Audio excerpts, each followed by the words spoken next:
Good morning, good afternoon, and good evening, everybody. Welcome back to season 4 of Next Frontier in Insights. I can't believe I'm already into season 4. So I'm so fortunate to have Nikki Quast here with us today. She is somebody. There we go. So I met Nikki at the Consumer Electronics Show in Las Vegas a few weeks ago. And as I was talking to her, I felt like, oh my God, she's got such a rich insight into what's going on here. I was like, she has to lead the start of my season this year. So here we are, Nikki. Welcome to the show. Thank you so much for having me. And I know we met and we were talking about insights and trends, and just off the bat, I was like, this is somebody I want to talk to who has an opinion on the future of research and trends. And thank you so much for inviting me. I'm happy to be here and to continue our conversation. Absolutely, absolutely. So, Nikki, before we go down the path of CES and talk about that, that's really the intent of our conversation today. I wanted to first start off by first asking you, tell us a little bit about yourself. You know, who you are, what's your background, what got you to where you are today. Just give us a bit of sense of who you are. Yeah, of course. So I started my career not really knowing anything about research. So I stumbled into research, as I've heard a lot of people say, and I gratefully stumbled in the right direction. So my first job out of my undergraduate degree was at Kraft Heinz in a research role where I was helping to shape the future of kind of health foods, I would say, like natural and organic trends at the time. And Yeah. then I changed my career to focus more on financial services to understand just like a different industry. And I started to shape kind of the future of transportation and looking at how we can start to shape understanding how somebody drives and then how that impacts them being rated by an insurance provider. And that kind of got me interested in tech. And then about 4 or 5 years ago, I made my way over to Microsoft, and now I lead research to inform the future of Windows devices, so inclusive of Copilot and AI. And so the common thread you'll see is future research and a passion for the research discipline as a whole. Amazing, amazing. And just on an aside, just so that you can plug it in right away, you have a own little thing that you do on YouTube as well, and on some of the social media platforms as well, right?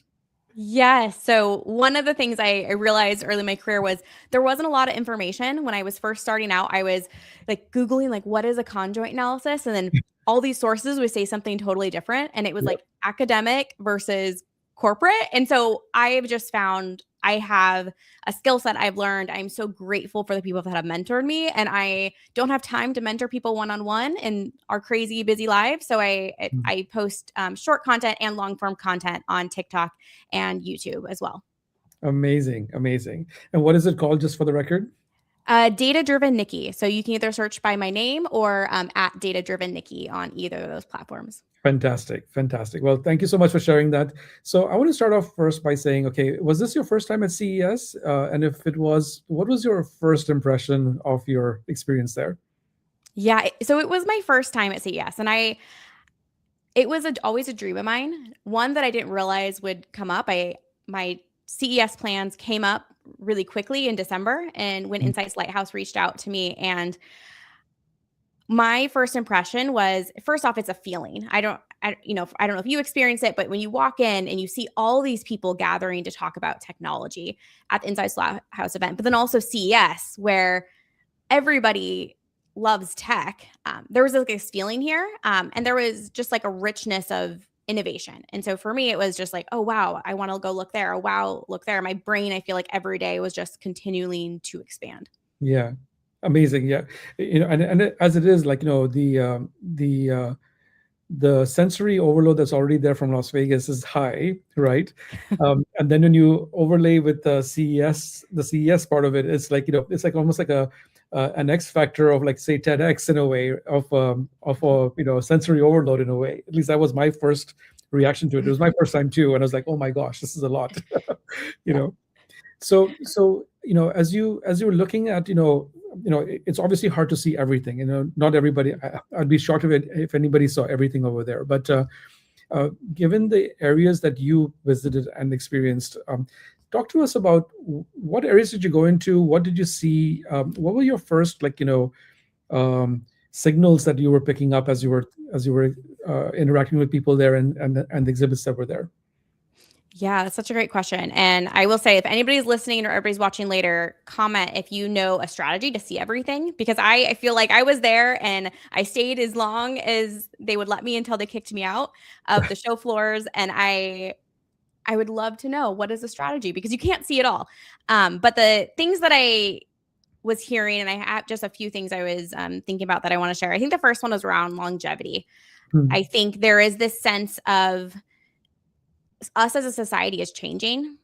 And we Hmm. heard this from a leader at Estee Lauder, that they're also seeing it as well, as people are leaning less towards wanting maybe that designer bag and kind of showing that as a status symbol. And now it's moving towards your health and your wellness. And I think I saw a lot of that.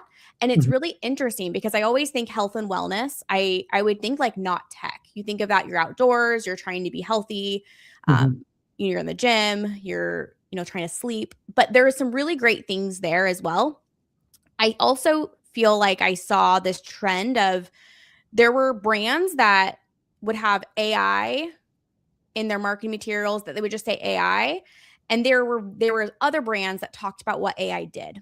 And so I Hmm. saw this like divide. And I think there is this quote that I love from our CEO Satya around, we are starting to see this divide. And he says, like, we're past the idea of like everything's a spectacle, and we're starting to move to substance. And so I think we're starting to see some brands getting it, that Hmm. AI needs to be there. And so I think the brands that were able to start to capture the most audience, the most like intrigue from folks, were ones where AI had a purpose.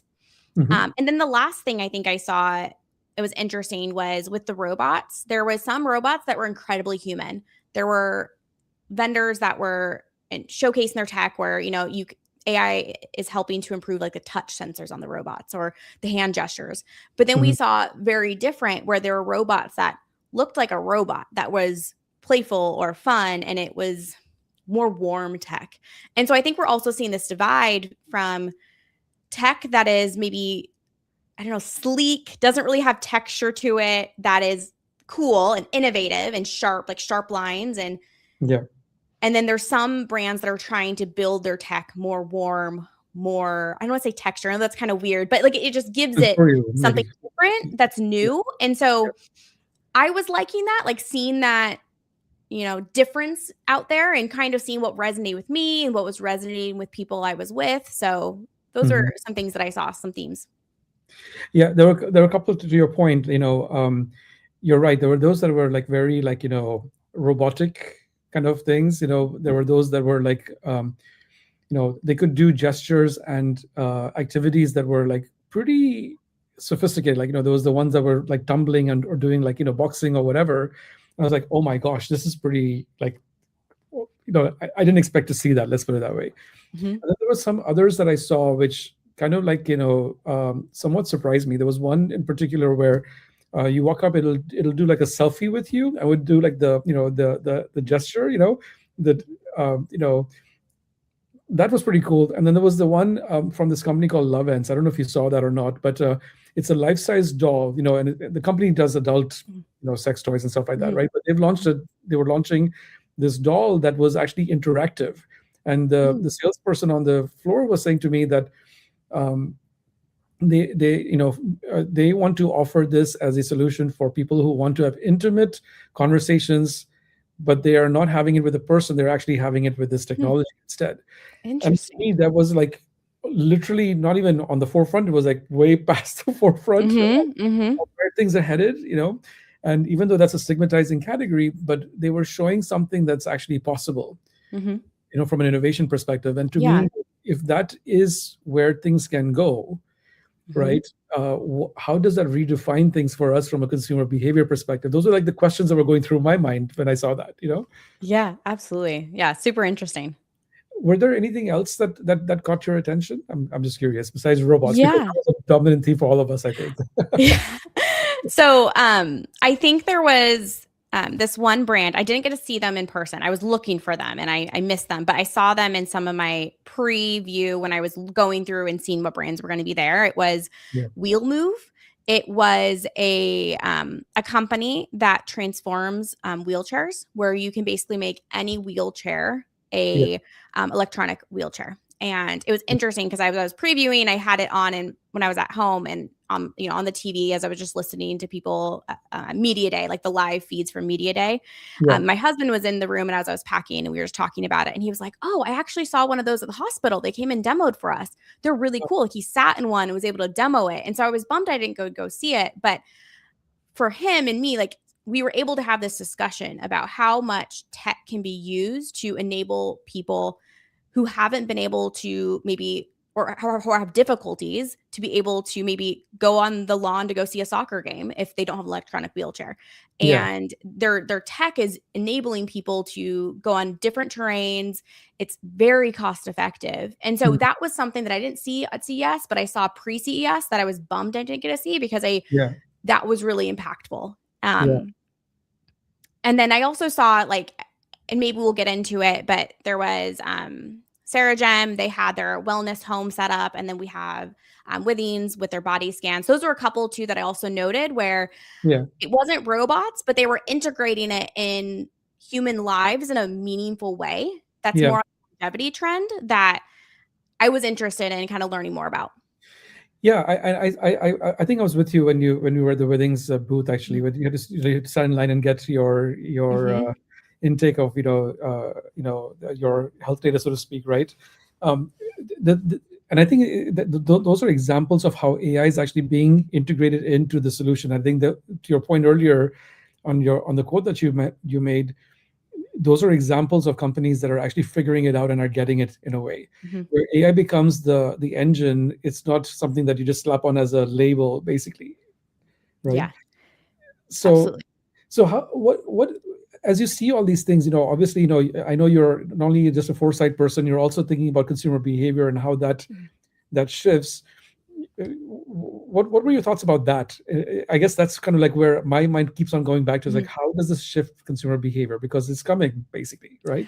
Yeah. I mean, I think we heard, again, referencing someone from Estee Lauder, they were talking about how they're seeing it as well with where people are searching, in the LMs instead of going to like a regular like Google or Mhm. Bing search, Yeah. and how they're having to shift internally. So, for Mhm. example, what's popping up is maybe smaller brands in those LM searches that potentially are more personal to a user. Where the example they used was if a company is creating a product for a 30-year-old pregnant woman with sensitive skin, if that's their whole DNA of the brand, that's what's going to resonate with Mhm. AI. And then what they're finding is they may have resonated with traditional SEO, but they're having to redo their strategy to think about all these different nuances and trends. So I think that is something we're going to need to shift as a category of like how we think about AI in that realm. And I think that's going to impact everybody. Mhm. And yeah, like if I remind me, do you want to talk about categories, or can you kind of Yeah. share more? Yeah. Yeah, let's talk about it from a category perspective. Like Hmm. there's health and wellness, right? There's beauty. Hmm. There's we saw that in the context of automotive. There was things also related to just productivity as well. Like Yeah. we were seeing like digital twins coming through and like Yes. and holograms coming through as well. So there are all these Yes. different areas. So pick any one that you want to start with, and maybe we can talk about one or two of them, and just kind of like compare and contrast as to what we saw. Yeah. So I think it was, I'm not sure if you saw 3M's station where they were into showing integrations with vehicles, cloud services, devices, which was Lenovo, and I can't remember what the other one, it might have just been those four. Yeah. But they were showing the foldable screens and how they're working with like Lenovo on that hinge. And so I think there was a lot of like cross um, partnerships that Mhm. was surprising. So that was like one thing. Did you see any kind of surprising partnerships that surprised you? On the partnership side, I didn't see, to be honest with you. I don't think I got into some of those areas, but um, what I did see was like the integration of like the digital and the physical divide was shrinking. Mm-hmm. That was what I was seeing. More than Yep. anything. Maybe that's what I was paying attention to. Maybe perhaps that's the reason why Mm-hmm. I didn't see the other things. But um, you know, like even in the example that you're giving for 3M with Lenovo, Mm-hmm. the fact that the technology is getting the hardware is getting to that point where you can have it set up that way, to me, it kind of like opens up new use cases that were Yeah. possibly not we were not able to do before. And to Yeah. me, that suddenly becomes really interesting, Yeah. because that's what leads to the behavior change that may come from it. Yeah, absolutely. And I think that the other thing that I think is changing in consumer behavior is people are moving away from screens. I saw a lot of tech, whether it be like wearables or it was like Lego or Yeah. um, even like when I was looking at the showcase of the winners, there was a lot of things that were like no screen or low screen. And so I also see this trend of like people moving away from screens and wanting something Mhm. a little more like tangible or like Yeah. you can touch it. Like I think the idea of the button, I'm not sure if you've seen the Mach-E or with that vehicle, like they've introduced kind of the button to open the door. And so Yeah. I think it's different. Like it's like those type of like tangible things I think we're starting to see. And I'm excited. Like I'm excited to see what we can do with that. Yeah, because it's actually tearing down some of the old paradigms of how we Mhm, had things, and now they're mhm, creating entirely new paradigms. mhm, And to me, that shift actually was something that I saw also in the context of, like, agents as well, because mhm, a lot of these things had multiple agents, and agentic workflows that were suddenly part and parcel of mhm, the solution. mhm, And to me, that was something like, okay, if that's how they're building it out. And one of the examples I saw was, there was this bed which would give you an acupuncture kind of massage on your spine, mm. right? That would be very lovely. I did it. I did I sat on it. I slept on the bed for like maybe 3 minutes, and you could literally feel these like wooden, I don't even know what to call them, like, pins, if you want to call it them, but they were like very thick, and they would press up against your spine, and they would apply different levels of pressure, literally up and down your spine, basically. Right? You didn't have to move; it just did it. And what the technology was doing was, it was mapping out your back in a way, and then it was figuring out what would be the relevant pressure points I would have to Mhm, have, and was dynamically then reacting to how you were reacting in a way. mhm, At least that's what mhm. I took away from it. In those 3 minutes, I completely walked away feeling like $1 million, literally. Oh, that's Like all the amazing. pain that was on my back and shoulders, gone. you know. So I was thinking, I So was then, amazing. yeah, and I was thinking afterwards, I was like, how did they do this, and what would have been required to make it actually happen? Mhm, Clearly, they're using AI technology, but they're also kind of like figuring out how to think about the different components and the decision making that goes in to apply specific kinds of pressure. Right? It's not just a one program that fits everyone. They have to, like, use different kinds of programs to figure out different parts of what's mhm. going on here, basically. And to me, Yeah. that became the agentic thing, basically. At least that's what I was kind of like, interpreting from what I experienced from that one example. You know? Yeah, and I didn't look at I didn't I heard about that booth. I hadn't didn't go look at it personally, and I think one of the interesting things is, again, I'm not sure if it exists already, but Yeah. especially if they start to move more towards like agentic AI, is if you lay down in the bed and then it's making recommendations to you of how it should transform. Like maybe it's acupuncture, maybe it's massage, maybe it's Yeah. heat, maybe it's aromatherapy or something else, and then it starts doing it for you. Yeah. Still I stay within your control, but I think it's interesting where you could see this technology evolve to Mhm. become more useful, but then Yeah. also maybe take away some of that mental load of trying to think through like, well, what is the technology or what is the method that I need to fix my body? Like my objective is just to fix my body. I want the Yeah. technology to fix it for me. Exactly, and that's exactly it, right? Because if that's how the agents are being built out to solve for those different kinds of situations, right? Based on your body type, your structure and all that kind of stuff, then the question becomes, okay, if that's what they're doing today within that particular scenario, if I bring it back to our world of marketing and market research, oh my gosh, what can we do then? Like there's so many different things that we could do, which we haven't even touched upon just yet. As an industry, as a capability. You work at Microsoft, so you're obviously doing certain things, but even in how you're operating, does that actually inspire you to think about doing things differently, perhaps? And you don't have to give away any state secrets here, but it's just a quick conversation or question that I have around, does it make you think differently from what you've seen? Absolutely. And I will share some things on how we're using AI as like a research method and then also in our product that are publicly available. So Yeah. I'll be careful about that. One of the things that we're doing is we're seeing people wanting to integrate AI more in decision making. We Hmm. are internally, there is a group that built out a proprietary AI messaging assistant where it is leveraging hundreds of thousands of voice databases, or excuse me, data points. And so Hmm. it's looking at qualitative transcripts, looking at open ends from surveys, and it's building our own like synthetic audiences internally. And we have them for a variety of audiences. And so we've been able to pilot and now launch it to all of marketing. And it's allowing the group and the kind of team at large to experiment and test and say, okay, like where does AI fit? Where can we have a unique value in Hmm. our research process, in our innovation work streams? But then Hmm. also, where do we need to like pull it back? And so we've been experimenting, and we've never paused and be like, oh, we're done. We're constantly saying, where else can we move it, or where else can we use it? And then also acknowledging when it's wrong. I think that is one of the big things is we've said like, hey, this, for example, this tool isn't good for this use case. This tool is good for this use case. And so I think as we're evolving AI internally, we're testing, experimenting. But then I think the biggest thing is teams everywhere need to start to realize is we're kind of past this experimentation phase a little bit. Like you need to start having like return on your investment. So Hmm. you can't always be testing and experimenting. You need to be able to find ways to add value, whether, increasing revenue, cutting costs, or Hmm. adding customers, things like that. And so that's kind of what we're working towards is identifying where AI can help add that like either monetary value or other sorts of value for us.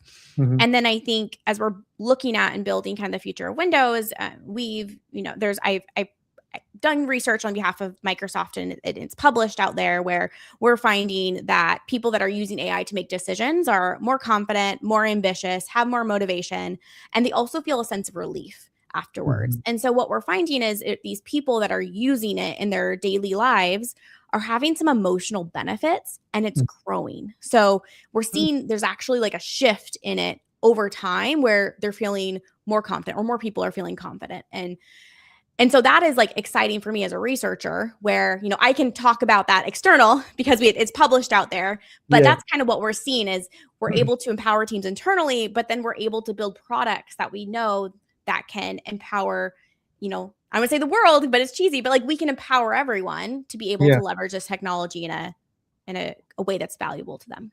I love that. I really love that because in a way, you've in a way, my words now, you're kind of like, moving up on Maslow's hierarchy in a way, Mm-hmm. right? Yep. Because we started with AI at the very functional level of survival kind of thing, right? But now you're starting to talk about the emotional payoff that comes with AI.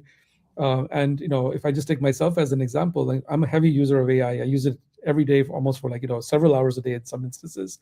And you're right. You're 100% right. Until you made the comment, I didn't even occur to me that there is an emotional payoff for me. Like I feel relief. I feel I can do more stuff. I can do more things with confidence, even on things that I'm less knowledgeable about. AI is helping plug those holes for me and give me that knowledge that helps me do what I want to go do, whether it's for a client or for myself in some Mm-hmm. instances. So you're right. There is an emotional payoff there, but who's talking about it? Nobody right now. You're the first one that I've heard that's actually talking about that. Yeah, and I you will know? say like that is my thing. I think it comes back from like my CPG days where I was trained like you need an emotional and functional benefit, and so that I will say that's something I've carried on with me through like my research and through the teams I work with is like Yeah. to your point, like we need to be able to move upwards with Maslow's hierarchy of needs or any sort of need states or jobs to be done. We Mhm. need to be able to meet people's aspirations and their aspirational goals. And we can't just be able to meet them at like a product or functional level. So Yeah. yeah, I love that you were able to start to realize like some of those emotional benefits for yourself. That's amazing. Yeah, and I can give you very specific examples actually. Now you're interviewing me now by the sounds of it. I'm like, hey, well, let's talk about this. But But no, it's you expound. exactly. But like a simple example, very early on, I had done segmentation for a client. It was the very first client that I had, and I created these video personas to represent each of the segments. And they came back to me a few months later and said, "Hey, we're now deploying, the segmentation, and we have picked two targets, and you had created these video personas, for those two targets. Can you go back and recreate them for us at a slightly higher professional level, so that we can actually use it with our sales at our national sales meeting?" Right? And I was like, "But I'm not a copywriter and I'm not a video editor, but you're asking me?" They're like, "No, we think you can do it with your AI tools." So I said, "Okay, challenge accepted. Let's do it," kind of thing. And I did. And at the end of it, I walked away thinking like, "Oh my gosh, I'm now doing something that I didn't have an experience with, but the AI tools helped me get the confidence to be able to go execute against it." And there was obviously a benefit to me as a team of me, myself, and I was able to get it done. But on the flip side, I'm thinking like, "Oh my gosh, they could have gone to an agency and spent a couple of several $1,000 doing it with professionals." I took something away from those professionals, so I was also conflicted in that sense. So did that come up in the research you had done before? I'm just curious now if there was any of those kinds of emotions that were coming through. Yeah, it was actually interesting. So, I did this study twice last year, and it was just a few months different. So there was like 3 to 4 months different between fielding, and we like saw statistically significant changes in data, which is, again, that's just showing you how fast people are moving. Wow. But one of the things that I think was really interesting is when I looked at how people are using AI, when I looked at it and using AI for decision making specifically. Yeah. The first wave, it was like shopping, like I think it was health, career advice, things like that. And then seventh on the list was learning and kind of development. And what we saw in just a few short months, learning and development became number one. And so I think what we're seeing is people are realizing that they can use AI to learn. And I think that was a good signal for me as we're seeing like we're going to be reimagining these jobs. And Microsoft has published a work trends index, which kind of shows the maturity of organizations around potentially having individual employees, having agents. And I'm just looking at I'm not looking at it now, but like if you were to read it, one of the takeaways from it was right now there's a gap where employees and leaders feel that they don't have enough time and effort to get work done, but then leaders say they need teams to be more productive. And so leaders think that AI is going to help solve that capacity gap. And so for me, that was a good signal where it's when we think about productivity, right or wrong, if there's more coming at us and we don't feel like we can take on more, I would happily give up tasks to AI if it's a task I want to give up. I think for me personally, there are things that I don't want to give up. Things that I think are important for my internal motivation, for I think are have better outcomes if they're human. I think some of that comes from like your curiosity as a researcher, your storytelling ability, your ability to make decisions and influence, and I think we're going to talk about it later, but have trust and carry that trust in your organization. But there's things I can offload to AI. And so I think that's where we are just going to need to see how us as humans can evolve. Just like when we use the calculator, we weren't manually doing math as much. And people are concerned, like, I'm not going to be able to know how to do the math problem, but they can solve harder math problems now. Or with the internet, people would spend all this time researching, and with the internet, they're like, well, I'm not going to be able to, remember, I'm not researching like books anymore, but they're able to research more or have solve tougher problems and have more impact. And so I think that's for me is let's advocate for ourselves. Let's set our own guidelines of what we're comfortable with, what motivates us internally, and then help be like change agents in our organization of like, how can we use it to uplift us? And I think that is a vision that is shared by members of the team. I understand. I have so many thoughts on this one, but I'm going to start with the fundamental one. You mentioned the word trust, right? Can you speak a bit more about that from your vantage point as to how are you viewing trust and, from the research that you did, and how is that, is there almost like a roadmap for building trust with these kinds of technologies at the end of the day? Or is that something that have you guys given some thought to that? If that's something that you can share, I'd be really curious to hear what you have to say on that. Yeah, I can share some things that I've shared publicly in a previous forum. I'm really interested in trust. I will just say that is one of the things that I really value is I want to build trust with anybody I'm working with. And so as Mhm. I was kind of looking into how trust is built, this analogy kind of came to my mind, and then I was doing research on it. Was when we do business, like we shake hands or we wave or we say hi, and then when I looked kind of into the history of that, the history that I was able to find was it started kind of in the Roman Empire, that type of long, long time ago. Yeah. Before a individual would do business with somebody, they would shake hands. Some people say it's because they would check for weapons. Some people say it was just the cultural way to show that you're trusting, you're becoming vulnerable. But Hmm. that's how people started building that. Hmm. And what I've seen is like we carried it over, people shake hands, and there were some perceived benefits of that. I remember seeing data, and it was kind of, I think the study was done over the pandemic, where even like showing your hand in a Zoom meeting or a Teams meeting helped Hmm. bring trust because like you saw the hand and it was, I don't know, like some sort of signal. Again, like I would have to go back and look at what I Yeah. shared. I have a slide on it. But that was like something where like we have there are physical cues Hmm. that start to build trust. And so I think as we think about the products that we're building is what are those physical cues? What are those things that we can enable? I think one of the things is around control. I Hmm. heard a lot of people at CES when we were talking about their technologies, they're like, but your data is in your control or your data safe. You can turn this off. Like, so I think other innovators are starting to realize like for trust, that control was something that they need to be able to have for their Hmm. users. And I Hmm. do think again, this is my personal opinion on it, is I think trust, like you also have to take accountability. I think you have to kind of own where your product is best for and where it's not. So for example, if your product isn't ready to be used for all these use cases, you should just own it and say, this is where it's supposed to be used for. We're still in the experimentation mode. One of the great examples, I think it might have been Anna at from Philips at CES, and if she's watching or watches later, please correct me if it was somebody else. But they shared when they brought AI into the organization, they had a baby shower for it, where that was kind of a symbolic way where they made everybody on the team a parent.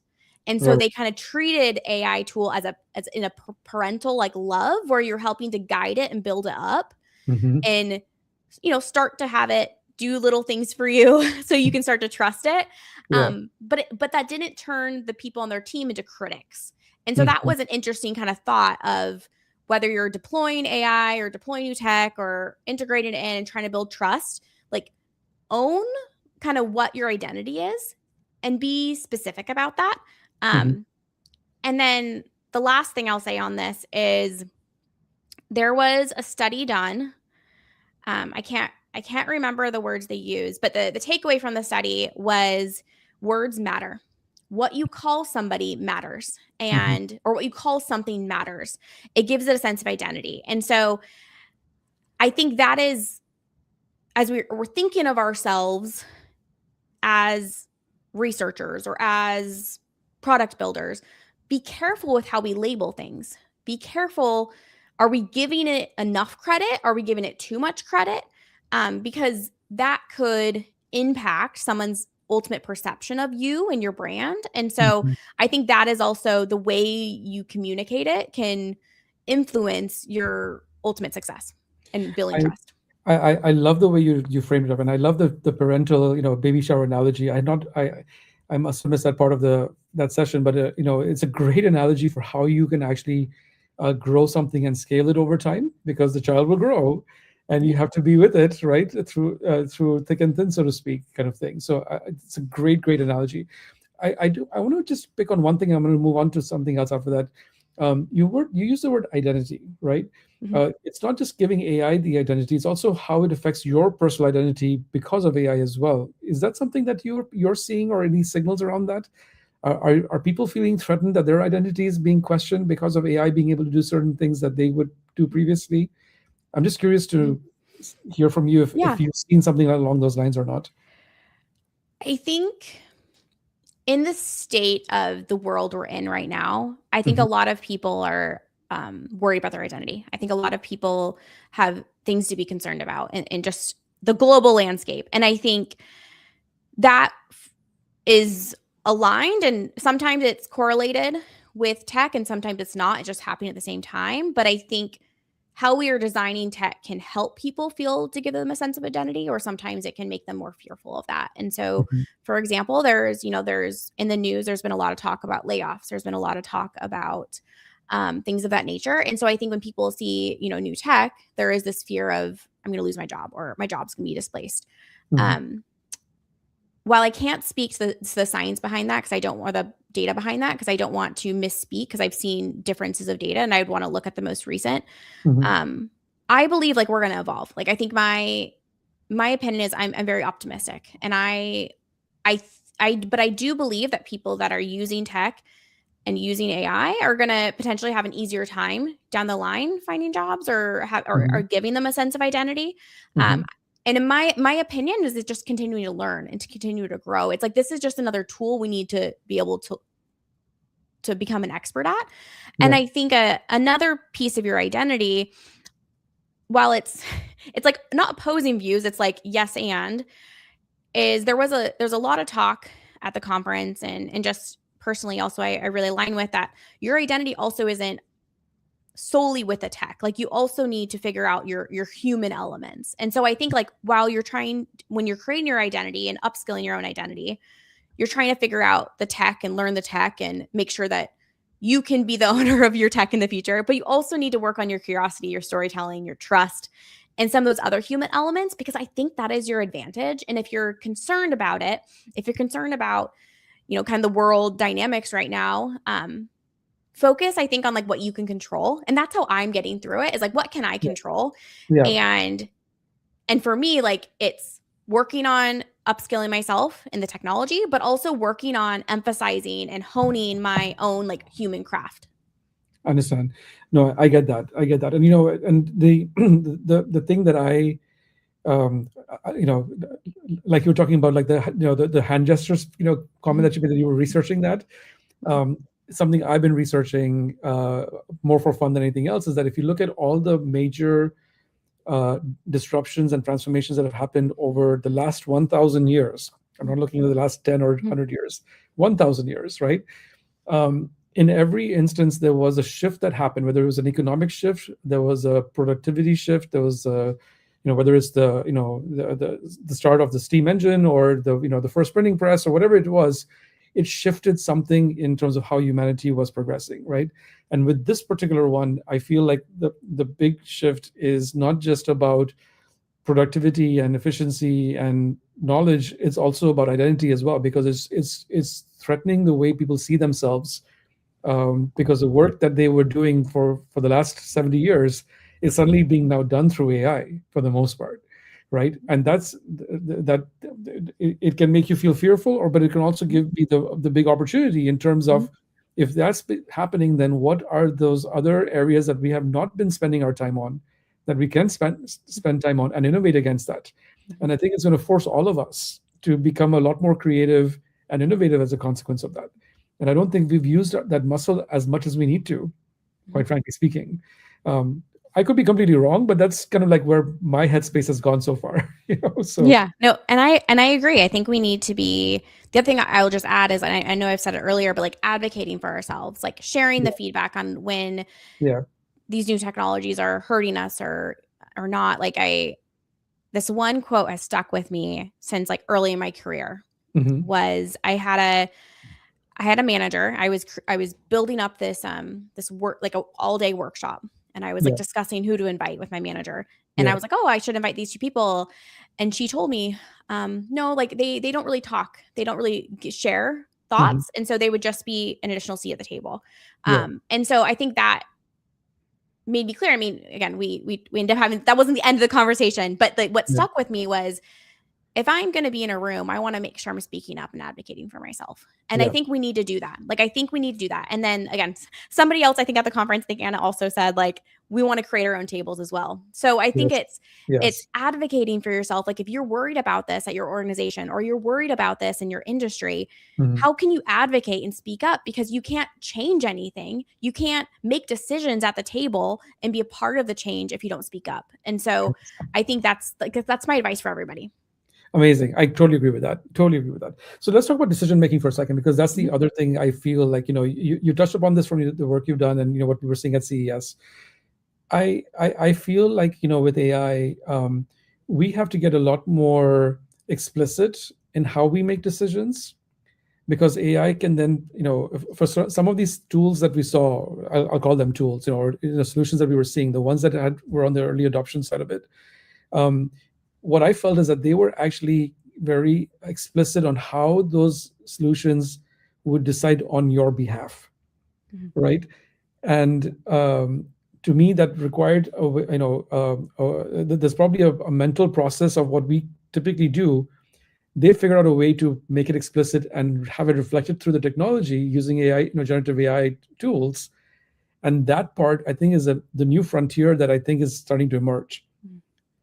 Am I making sense? I'm like, it feels very Yeah, I think theoretical, agentic conceptual, AI. you know? Yeah, I Yeah, think there's lots of futures where you could have, a future scenarios like you're having your AI yeah, agent, your personal AI agent interact with somebody else's AI agent. yeah. I think there's concepts up there. So I think, yeah, I think there is this idea of like how much control to give up. Mhm. Um, and I think that is something that like us as researchers need to help our organizations unpack and figure out the right way to do that with trust Yeah, and yeah, if it's the right for every scenario. yeah, yeah. And but the trust factor comes in if you're clear about what decision are you delegating to the AI tool, and what are the criteria that is being used to make the decision. If there's clarity on that, then the odds of trust being high is would be there. But if it's not clear, or if it's too vague, Mhm. then the odds are going to be, the tool is not going to give you consistent results, or it'll give Mhm. you results that don't make sense in the context of the situation. Mhm. That's when the trust will actually get eroded, I would imagine, right? So being able to build the criteria and the edge cases so that it knows how to behave in those situations, that becomes part of the new work. I think that's in front of Mhm. all of us. Yeah. Yeah, absolutely. I think we're in a time of a lot of change and we're going to be trying to figure out like are those edge cases really 10% of the work we're trying to get the AI agent to, or is it actually those edge cases are really valuable and we want the AI to do those edge cases? Yeah. Well, look, I'm right now building a tool, an agentic tool right now, and I built it, last year, as a fun thing to do. Now I'm actually trying to monetize it, right? So now I'm getting very serious about it. I must have redesigned and re-architected it a couple of times. I actually started re-architecting it again last night, even though I'm planning Wow. to launch it next week. you know, You got so this. yeah, exactly, right. So no pressure. But the thing that kind of like came out to me in that process was that it's not just the edge cases. It's about having clarity as to how do you use the LLM to actually do what you wanted to do. How do you put the constraints and the guardrails around it so it doesn't start drifting? It doesn't start, I don't want to use the word hallucinating. It's not hallucinating. It's trying to predict what it thinks you want. But if you haven't been clear in upfront as to what you want, that's when it starts giving you all those weird answers, basically. So to be able to build the thinking around that, and to put the hardwired criteria of what you don't want and what you do want, Mhm. the degree of specificity that I've had to go through even in the last 24 hours is absolutely incredible. Mhm. Because then you can factor in all those edge cases as part of it, but you have to know what you want. And if you're not clear about that up front, it doesn't matter. you know? Yeah, and I think the other thing that I think about with AI is the question I ask is, do I think that it can answer this question? And sometimes I have given it a prompt and I Mhm. have at the end of it I have said, okay, and if you don't know this piece of it, just tell me. Don't, Mhm. basically I just say like just don't tell me. Like do it as much as you can. Yeah. And what I find is it gives me back the data that's like I don't have enough data to find this. There's not enough consensus in the market for this. And so I think a lot of it is like the way we prompt, the way we are working with the LLMs Yeah. also is it. Like if we expect it, just like an employee, if I expect a junior employee to be able to design a full strategy for the organization, they're going to try their best, but it may not be accurate. And so I think we need to give them a sense of, well, if you don't know, come back and talk to me. Or if you Yeah. don't know, I can delegate to somebody else. And so I think that's just, we have to have that type of relationship and Mhm. not just like set it and be like, okay, great. This is what you came up with. Is it right or wrong? Yeah. You need to kind of coach it a Exactly. little bit. Or worse still, it's wrong, and therefore I don't trust it anymore. You're Yes. not even giving Yeah. it a chance at all. Yes. To self-critique yourself. Say, why did it give you these answers? Oh, by the way, my prompt was not 100%, specific. Mhm. So there's all that stuff going on too with some people as Mhm. well. But this whole thing about decision making and the possibilities that come with that, I think that's really the exciting space for all of us. And for me, and I'm kind of like speaking now to the insights community in particular. They feel very vulnerable with a lot of the stuff that's going on around AI. I would say, you know, reframe this to the fact that you have to. We've been talking about behavior change and for ages, right? From a consumer perspective, but how much time do we actually spend about what does it actually take to trigger the behavior change, and what does it take to for the consumer to shift their decision making?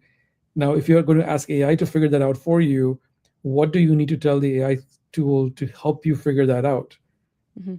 Right? And suddenly that changes your role from, and you may have multiple agents that would do different parts of this. It can't be, dependent on one. So Mhm. you're changing your role from being an operator to an orchestrator in a way, Mhm. Mhm. right? Yeah. Yeah, just like I wouldn't trust, or I wouldn't assign, one person to do all the tasks. You need to train your Hmm. agents to do Hmm. different tasks, and you need to train them and coach them, and then be able to deploy them, where needed. I think when you speak about behavior change, a model I like to think about is like the fog behavioral model, where Yeah. it looks at like your ability versus your motivation, and then identify if like prompts are going to work. And I think one of the things is like with AI, it can be really hard or it Hmm. can be really easy depending on like your first experience. And I think that the hardness of it is getting over like a mental barrier. Like I think it's more of the difficulty of just the first step. Because I think Yeah. like once you do it once, you're like, okay, that wasn't that hard. Yeah. But I think there is a lot there that we need to look at, like as researchers, as we look at our own ability to use AI, and then also our motivation. I think motivation with researchers is also maybe kind of low, Hmm. where we don't want we are worried, like, is it going to replace some of our tasks we're doing, or potentially our jobs? And so I think as we look at that, like as an industry, we know we need to adapt and we need to evolve, just like every industry keeps evolving. But when we are sometimes hurting on like ability and our motivation, the prompts or the things that are going to try to get us to make those changes aren't going to resonate.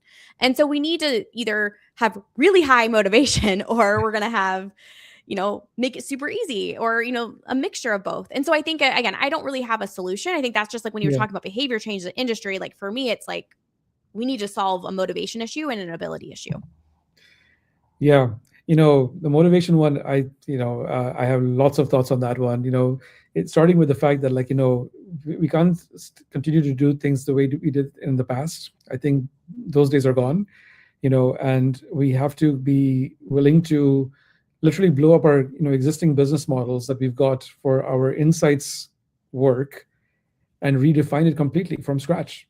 Hmm. And maybe it's not based around the activity process and Hmm. systems that we've built. Like we have a process that we go through. Hmm. Business question, research objectives, questionnaire development, blah blah blah, right? That's the activity system that we built.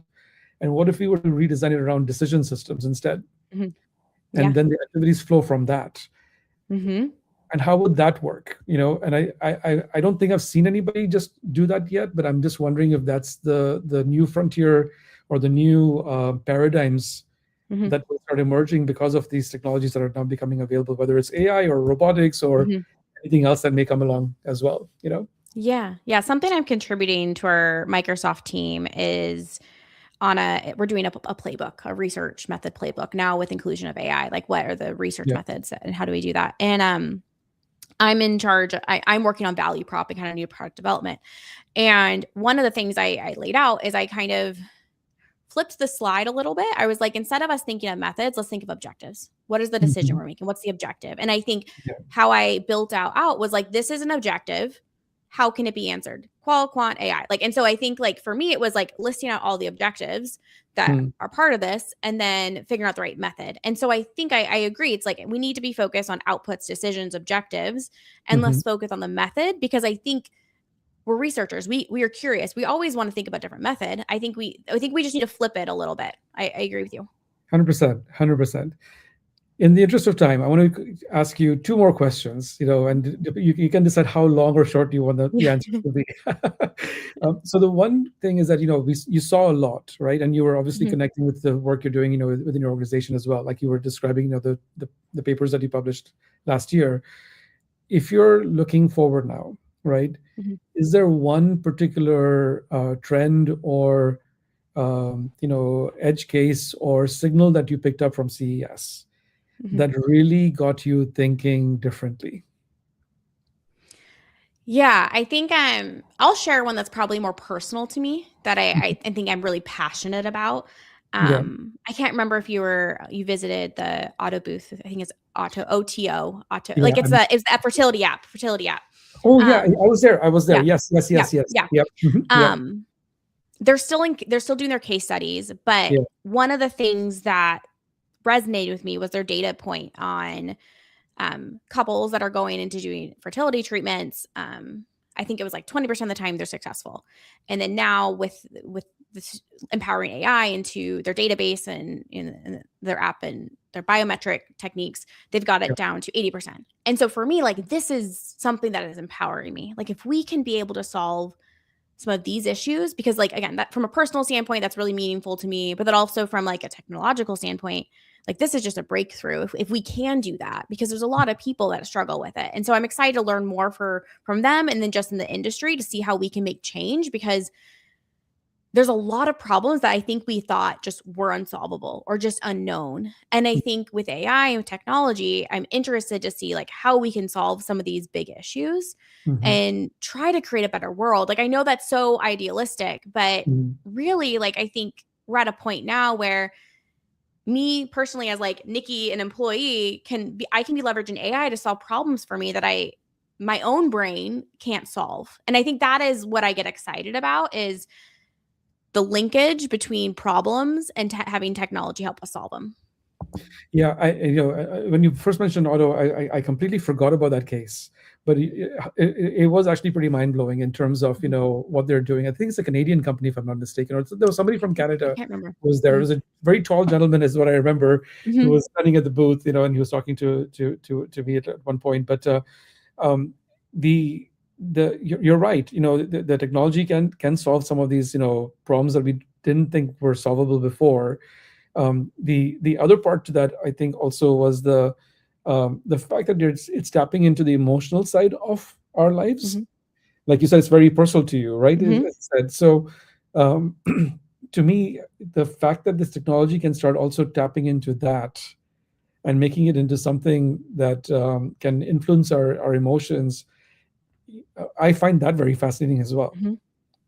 Yeah, and I think that's where again the trust needs to be brought in, because again, you want to trust them and people not taking advantage of your emotions. So that's where Exactly. it's like always ask the case studies, always ask for the evidence before we Yeah. start believing that this technology will save the world.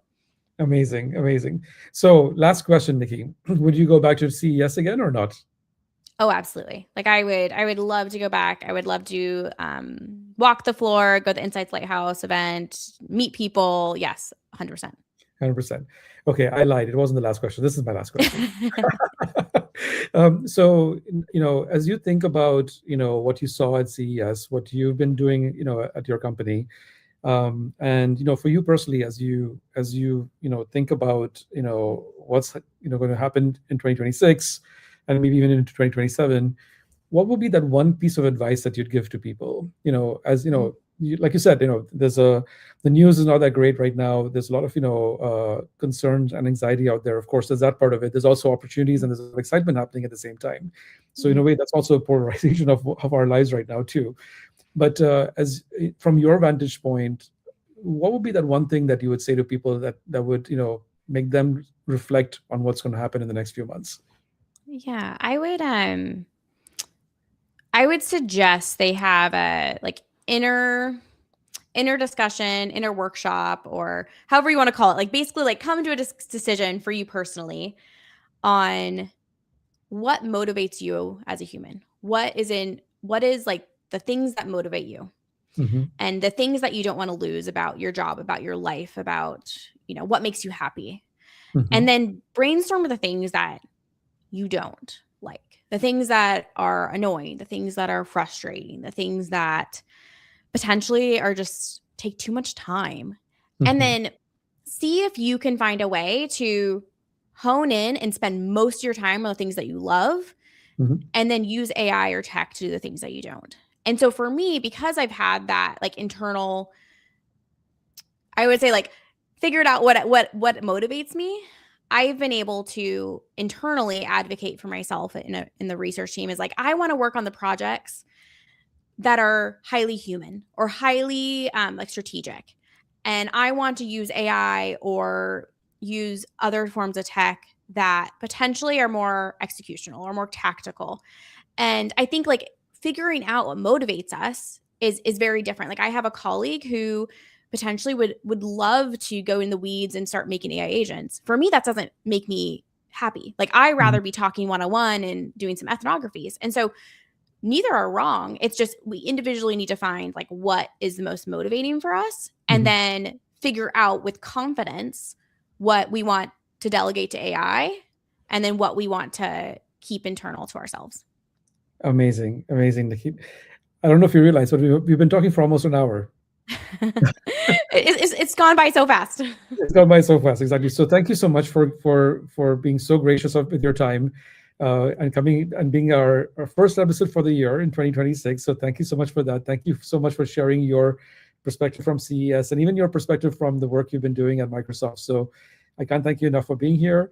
For everybody listening on the show today and who are going to listen to it subsequently, I'll be coming out next week with more announcements on future guests. So please subscribe and do the thing, like, comment, subscribe, to on LinkedIn or YouTube or on Spotify or Substack. That's where you're going to find the show being posted later as well. So thank you, everyone, and speak to you soon.